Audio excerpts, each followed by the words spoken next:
Back to the YouTube channel of activist. और last session में हम लोगों ने सर्कल का फर्स्ट पार्ट किया था। आज हम लोग सर्कल का सेकंड पार्ट जो है उसे कंटिन्यू करेंगे। तो let's start with the session. Next question हमारे पास कहता है कि एक तार को वर्ग के आकार में बदला गया है। यानी कि हमारे पास कोई एक तार थी जिसका हमने क्या बना दिया, एक वर्ग बना दिया। वर्ग का मतलब है जिसकी चारों साइड्स क्या हो, बराबर हो। वर्ग में बदला गया है जो 484 सेंटीमीटर स्क्वायर क्षेत्रफल घेरता है। यानी कि इस वर्ग का क्षेत्रफल कितना है, 484 सेंटीमीटर स्क्वायर। यदि उस तार का एक वृत्त बना दिया जाए, अब इसी तार का जो है वो क्या बना दिया जी, वृत्त बना दिया। यानी कि क्या बना दिया, ये सर्कल बना दिया। ठीक है, वृत्त बना दिया जाए तो कितना क्षेत्रफल होगा। यानी तो देखिए कैसे करेंगे क्वेश्चन। अब हमारे पास यहां ये दिया गया है कि इस तार से ये वृत्त बना है जिसका क्षेत्रफल कितना है, 484। तो हम सबसे पहले इसकी एक साइड निकाल लेते हैं। तो देखिए अगर स्क्वायर का जो एरिया होता है वो होता है साइड का स्क्वायर। अगर मान लीजिए ये इसकी साइड है तो साइड का स्क्वायर हमें दिया था 484, यानी कि a is equal to under root 484। अब जो 484 है ये किसका स्क्वायर होता है जी, 22 का स्क्वायर होता है। इससे हमें ये पता लग गया कि जो स्क्वायर की साइड है वो कितनी है, 22 है। अब हम लोग क्या निकालेंगे, इसका पेरीमीटर निकाल लेंगे। तो इसका पेरीमीटर होता है 4s। तो 4 को 22 से गुणा कर दिया, कितना आ गया जी, 88 आ गया। यानी कि इसकी जो साइड है टोटल वो कितनी होगी, 88 होगी। अब देखो इसी से ही, इसी तार से, यानी कि तार जो है वो कितने मीटर लंबी थी जी, 88 सेंटीमीटर लंबी थी। अब इसी तार को मोड़ के क्या बनाया गया है, सर्कल बनाया गया है। इसका ये मतलब हुआ कि 2 पाई r इसके बराबर हुआ 88 के बराबर हुआ। तो 2 गुना 22/7 गुना में क्या, r बराबर है कितना, 88। 22 दूनी 44, 44 से 88 चला गया 2, तो r जो आ गया वो मेरे पास कितना आ गया जी, 14 सेंटीमीटर। अब मुझे ये पता लग गया कि इस जो सर्कल का रेडियस है वो कितना है, वो है 14 सेंटीमीटर। अब एरिया पूछा था, एरिया होता है जी पाई आर स्क्वायर। तो 22/7 गुना में 14 गुना में 14, 7 से 14 चला गया 2। तो 22 को किसके साथ गुना कर दिया, 28 के साथ। तो जब 22 को 28 के साथ गुना करेंगे तो कितना आएगा, 616 सेंटीमीटर स्क्वायर। अगर आप लोगों को कभी भी इस तरह से क्वेश्चन आता है, जैसे मान लीजिए कोई तार है और उसका एक वृत्त बनाया, पहले उसका एक वर्ग बनाया गया है, तो जो वर्ग की साइड्स हैं, यानी कि हमें पेरीमीटर चाहिए होता है पहले, उस पेरीमीटर से ही हम यहां से क्या निकाल सकते हैं, रेडियस निकाल सकते हैं। जब वृत्त का रेडियस हमें पता लग गया तो हम कोई भी उसकी वैल्यू, उसका एरिया, उसका सर्कमफ्रेंस, कुछ भी जो है इजिली कैलकुलेट कर सकते हैं। नेक्स्ट क्वेश्चन देखिए। नेक्स्ट क्वेश्चन में हमारे पास क्या कहा गया है, नेक्स्ट क्वेश्चन में ये कहा गया है कि 42 मीटर व्यास वाले वृत्ताकार प्लाट के चारों ओर 3.5 मीटर चौड़ा रास्ता बनाया गया है। यानी कि ये हमारे पास कोई वृत्ताकार है जो कि 42 मीटर व्यास है जिसका, और इसके इर्द गिर्द 3.5 मीटर चौड़ा क्या बनाया गया है, एक रास्ता बनाया गया है। कहता है 4 रुपए प्रति दर से इस रास्ते को पक्का करने का खर्च ज्ञात करें। कहता है 4 रुपए प्रति दर से अगर इस रास्ते को पक्का करना है तो उसका खर्च क्या आएगा। तो आप ये देखिए कि जो रास्ता है वो ये कंप्लीट है। ठीक है, हमें क्या करना है, हमें इस जगह का क्षेत्रफल ज्ञात करना है। ये जो मैंने आप लोगों को ये हाईलाइट किया है, इस जगह का क्षेत्रफल हम लोगों को क्या करना है, ज्ञात करना है। तो इस जगह का क्षेत्रफल निकलेगा कैसे, इस जगह का क्षेत्रफल निकलेगा जब हम बाहर के क्षेत्रफल से ये अंदर वाला क्षेत्रफल माइनस कर देंगे तो हमारे पास ये क्षेत्रफल निकलेगा। अब 42 मीटर इसका व्यास था, तो इसकी जो त्रिज्या है वो आ जाएगा 21, क्योंकि 42 का क्या कर दिया, आधा कर दिया। अब 3.5 मीटर ये चौड़ा है। तो देखिए अगर यहां से यहां तक की बात करें तो वो तो 21 है, लेकिन 3.5 मीटर ये चौड़ा है तो ये कितना हो गया, 24.5 हो गया। अब हमारे पास दोनों आर आ गए, बड़ा आर भी और छोटा आर भी। जब एरिया निकालना है तो pi r square minus pi r square, मतलब पाई आर स्क्वायर, ये बड़े बड़े पूरे वृत्त में से हम लोगों ने छोटे बड़े वृत्त का क्या किया है, क्षेत्रफल निकाल दिया है। तो हमारे पास ये बचे हुए का आएगा। तो पाई दोनों में कॉमन था तो कॉमन आ गया 22/7 आर स्क्वायर माइनस क्या आर, बड़े आर में से छोटा आर माइनस कर दिया तो 22/7 r square minus r square, ये ए माइनस बी का होल स्क्वायर, ये फॉर्मूला बन गया था a square minus b square. तो जब आप इसको खोलेंगे तो ये क्या बनता है मेरे पास ए प्लस बी और ए माइनस बी इंटू में। तो मैंने वही किया, देखो आर प्लस आर और आर माइनस आर, जब आर प्लस आर किया तो 45.5, आर माइनस आर किया तो 3.5। जब इस पूरे को मैंने सॉल्व किया तो मेरे पास आया 500.5 मीटर स्क्वायर, यानी कि जो टोटल एरिया आया वो मेरे पास आया 500.5 मीटर स्क्वायर। अब उसने खर्च पूछा था, खर्च कितना होगा, तो खर्च जो था वो 4 रुपए प्रति दर से था, तो हमने 505.5 को 4 से गुणा कर दिया, तो जो कुल खर्च आ गया 2002 रुपए जो है वो कुल खर्च आएगा इसकी पूरी ग्रेवलिंग करने के लिए। तो अगर कभी इस तरह से क्वेश्चन आप लोगों को आता है ग्रेवलिंग का, तो इस तरह से आप लोगों ने वो क्वेश्चन जो है क्या करना है, सॉल्व। नेक्स्ट क्वेश्चन देखिए जी, नेक्स्ट क्वेश्चन है, कहता है एक वृत्त की परिधि उसके व्यास से 30 सेंटीमीटर अधिक है, यानी कि देखिए वृत्त की सबसे पहले तो परिधि दिया है, तो जो वृत्त की परिधि होती है वो क्या होती है 2 पाई आर, उसके व्यास से, व्यास को हम लिख सकते हैं 2r, क्योंकि यहां देखिए मैंने ये देखिए 2r is equal to d. Math में कभी भी अगर आप लोग याद रखिए अधिक या कम हो तो इन दोनों चीज का क्या होता है, वो अंतर होता है। ये किसके बराबर दे रखा है, हमें 30 के बराबर दे रखा है, हमें उसकी क्या निकालनी है, त्रिज्या निकालनी है, यानी कि किसकी वैल्यू निकालनी है, r की वैल्यू निकालनी है।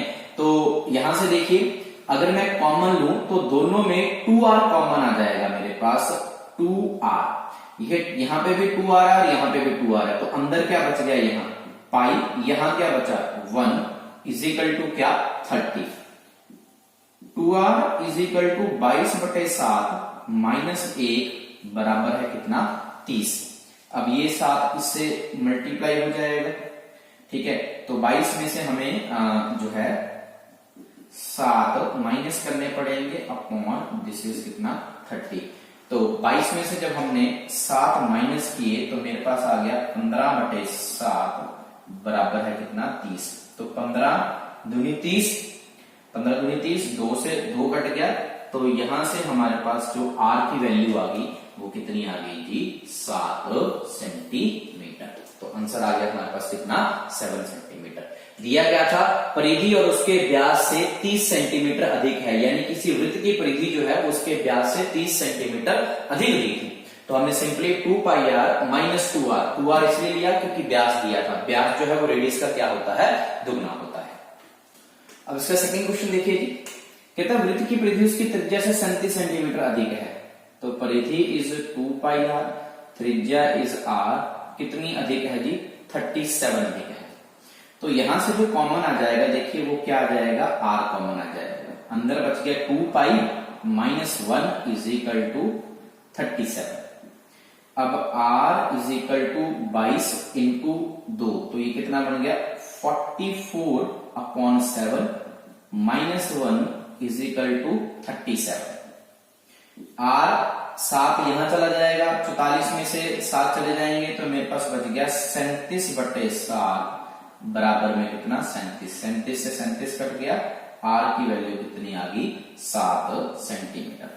अब क्वेश्चन में इसने पूछा था वृत्त का क्षेत्रफल ज्ञात करें, हमें वृत्त का एरिया निकालना है। तो हमें पता है एरिया क्या होता है हमारे पास पाई आर स्क्वायर, पाई की वैल्यू 22/7 इंटू आर कट गया, आंसर कितना आ गया 154 सेंटीमीटर स्क्वायर, राइट। तो ये हमारे पास इसका आंसर आ गया। नेक्स्ट क्वेश्चन देखिए जी, ये हमारे पास लास्ट टाइप है सर्कल के क्वेश्चंस की। तो इसी के साथ हमारा जो चैप्टर है वो कंप्लीट, सर्कल का चैप्टर जो है सारा कंप्लीट हो जाएगा वृत्त का, और इसमें जितने भी टाइप के क्वेश्चन बनते हैं वो सारे मैंने आप लोगों के साथ डिस्कस किए हैं। और प्रैक्टिस के लिए मैंने आप लोगों को बताया है कि आप पीडीएफ लिंक जो है वो डिस्क्रिप्शन बॉक्स में, वहां से आप फाइल जो है वो डाउनलोड कर लेंगे पार्ट 1 में और पार्ट 2 में। जिन्होंने पार्ट 1 नहीं देखा है वो पार्ट 1 देख लें, और ये दोनों पार्ट जो है वो पूरे चैप्टर को कंप्लीट करते हैं। तो लेट्स स्टार्ट। कहते हैं रेस ट्रैक रिंग के रूप में है, आंतरिक परिधि 352 सेंटीमीटर, रिंग का मतलब होता है जी इस तरह से, ये है हमारे पास रिंग।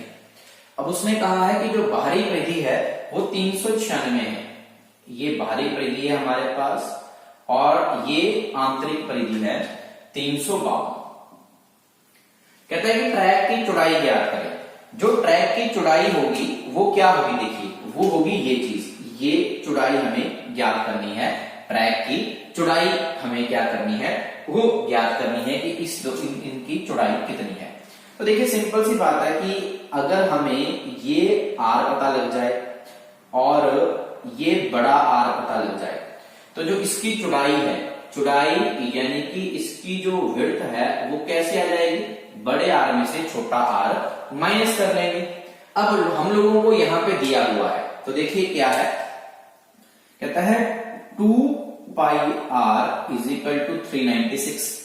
हम यहां से ये निकाल लेंगे, और हमें एक दिया है 2 pi r is equal to 352। अब यहां से कैलकुलेट कर लेते हैं, देखिए 2 गुना 22/7 गुना में आर इज इक्वल टू 396, 2 गुना 22/7 into r is equal to 352। सबसे पहले 2 से काट लिया, 2 एकम 2, 2 9 18 और 2 8 16। अब देखिए 22 से सीधा सीधा कट जाएगा, ये 22 8 तो 9 से चला जाएगा, ये 9 दूनी 18, आंसर 18 19। तो जो कैपिटल आर की वैल्यू आ गई 9 इंटू 7 दैट इज कितना 63 सेंटीमीटर। अब इसे काट लेते हैं, 2 एकम 2 और 7 14 और 6, तो 22 से देखो सीधे सीधे किससे चला जाएगा 6 से, तो जो स्मॉल आर की वैल्यू आ गई 7 को 6 से गुणा कर दिया, 7 6 42 सेंटीमीटर। अब आपको विड्थ निकालनी थी, चौड़ाई निकालनी थी, तो चौड़ाई मैंने बताया बड़े आर में से छोटा आर माइनस कर दीजिए, 63 में से 42 माइनस कर दीजिए, 3 में से 2 गया 1, 6 में से 4 गए कितने 2, यानी कि इसकी चौड़ाई कितनी आ गई 21 सेंटीमीटर। कभी भी रिंग की बात करेगा तो इस तरह से आप ये क्वेश्चन जो है सॉल्व करेंगे। नेक्स्ट क्वेश्चन देखिए, कहता है कि रिंग की बाहरी व आंतरिक परिधि का अंतर 66 सेंटीमीटर है। अब देखिए आप लोगों को इन दोनों का डिफरेंस दे रखा है। अब सेकंड क्वेश्चन में देखो क्या दिया क्या है आप लोगों को और हमें कैसे सॉल्व करना है। अब सेकंड क्वेश्चन में फिर से रिंग का ही क्वेश्चन है, ये हमारे पास रिंग है, वो कहता है कि इसके और इसके सर्कमफ्रेंस का अंतर हमें दे रखा है 66, यानी कि हमें क्या दे रखा है 2 pi r minus 2 pi r is equal to कितना 66। तो रिंग की चौड़ाई ज्ञात करें। मैंने आपको पहले बताया था कि जो चौड़ाई है, चौड़ाई को हम क्या कहते हैं जी विड्थ। विड्थ क्या होती है, बड़े आर में से जब हम छोटा आर माइनस कर देते हैं उसे हम कहते हैं विड्थ। तो देखिए 2 पाई कॉमन आ गया, आर माइनस आर बराबर है कितना 66। अब हम इसे सॉल्व कर लेंगे, 2 गुणा 22/7 कैपिटल आर में से स्मॉल आर माइनस कर लिया, इधर कितना आ गया 66, तो 22 से 66 कट गया 3, तो बड़ा आर माइनस 7 21 बटे में क्या 2, तो capital r minus small r is equal to कितना 10.5 सेंटीमीटर। ये यूनिट सेंटीमीटर में दी रखी थी तो हमारे पास सेंटीमीटर की यूनिट आ गई, यानी कि चौड़ाई पूछी थी तो आपके पास 10.5 सेंटीमीटर इसकी चौड़ाई आ गई। नेक्स्ट क्वेश्चन, लास्ट क्वेश्चन देखिए सेक्शन का हमारे। नेक्स्ट क्वेश्चन में क्या कहता है, वो कहता है कि वृत्त की त्रिज्या को 12% बढ़ा दिया गया है। कभी भी वृत्त की त्रिज्या को 12% बढ़ा दिया गया है तो क्षेत्रफल पे क्या प्रभाव पड़ेगा। अक्सर इस तरह से क्वेश्चन पूछा जाता है, आपको आयत में भी पूछा जाएगा, वृत्त में भी पूछा जाएगा और आपको वर्ग में भी पूछा जाएगा। तो इस क्वेश्चन के लिए आपने एक चीज याद रखनी है, इसे हम कहते हैं जी नेट इफेक्ट। नेट इफेक्ट ये शॉर्टकट है, this is 100 plus minus a%, 100 plus minus a% upon 100। वृत्त के केस में आपने ये लगाना है, प्लस तब लगाना है जब बढ़ाने को बोलेगा और माइनस तब लगाना है जब घटाने को बोला है। देखिए 12% बढ़ा दिया गया है तो 100 में 12 ऐड कर दिए, कितना हो गया 112, फिर से कितना हो गया 112 बटे में क्या कर दिया 100। अब 112 को 112 से गुणा करना है, तो मैंने बताया था ये 100 से 12 ज्यादा है, ये 100 से 12 ज्यादा है, 12 12 24 124 और 12 को 12 से गुणा कर दिया कितना 144 और इसमें ऐड कर दिया तो 12544 अपॉन क्या 100। तो जो हमारे पास नेट वैल्यू आ गई वो कितनी आ गई 125.44। तो अब ये जो वैल्यू आई है 125.44 आपने इसको 100 से कंपेयर करना है। अगर ये वैल्यू 100 से ज्यादा है तो उतना इंक्रीज होगा, अगर ये वैल्यू 100 से कम है तो उतना डिक्रीज होगा। अब ये 125.44 है तो 100 से कितना ज्यादा है 25.44%, यानी कि एरिया में कितने का इंक्रीज होगा 25.44% का इंक्रीज होगा। तो this is all about the chapter circle. तो इसी के साथ हमारा सेशन जो है सर्कल का वो कंप्लीट होता है। होप आप लोगों को ये वीडियो अच्छा लगा होगा। इस वीडियो को जितना हो सकता है उतना शेयर कीजिएगा और ऐसी और वीडियोस देखने के लिए हमारे चैनल को सब्सक्राइब कर लीजिएगा जिन्होंने सब्सक्राइब नहीं किया है। Thanks for watching the video. Thank